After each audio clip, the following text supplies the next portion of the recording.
अयोध्या की समृद्धि और शांति के बीच राजा दशरथ ने अपने जीवन का सबसे बड़ा निर्णय लिया। वे वृद्ध हो चुके थे और चाहते थे कि अपने जीवन काल में ही राम को युवराज बना दें।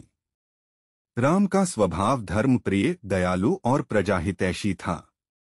अयोध्यावासी भी राम को ही अपना भविष्य का राजा देखना चाहते थे। इसलिए दशरथ ने मंत्रियों और गुरु वशिष्ठ से परामर्श कर अगले दिन राम का युवराज्याभिषेक करने की घोषणा की।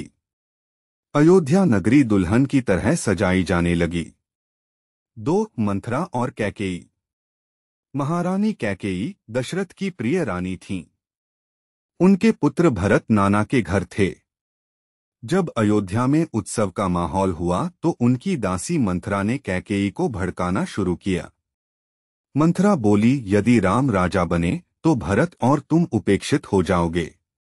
कैकेयी पहले सहमत नहीं हुई, लेकिन मंथरा की कठोर बातों ने उनके मन में संदेह भर दिया। 3. 2 वरदान की मांग।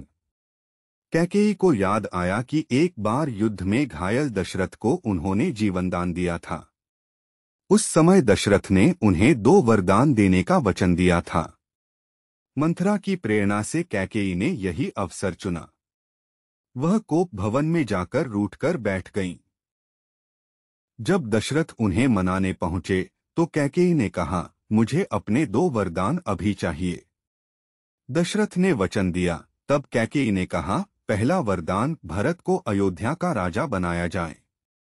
दूसरा, राम को 14 वर्ष का वनवास दिया जाए।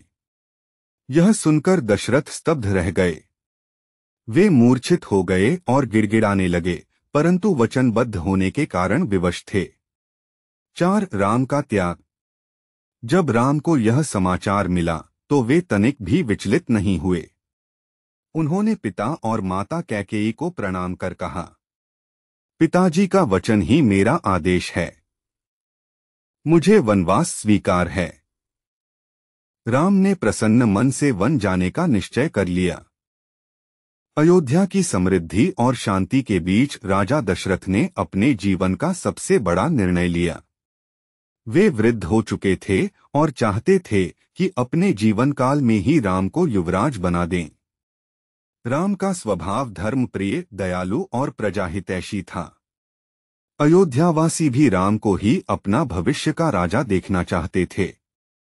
इसलिए दशरथ ने मंत्रियों और गुरु वशिष्ठ से परामर्श कर अगले दिन राम का युवराज्याभिषेक करने की घोषणा की। अयोध्या नगरी दुल्हन की तरह सजाई जाने लगी। 2. मंथरा और कैकेयी। महारानी कैकेयी दशरथ की प्रिय रानी थीं। उनके पुत्र भरत नाना के घर थे। जब अयोध्या में उत्सव का माहौल हुआ तो उनकी दासी मंथरा ने कैकेयी को भड़काना शुरू किया। मंथरा बोली, यदि राम राजा बने तो भरत और तुम उपेक्षित हो जाओगे। कैकेयी पहले सहमत नहीं हुई, लेकिन मंथरा की कठोर बातों ने उनके मन में संदेह भर दिया।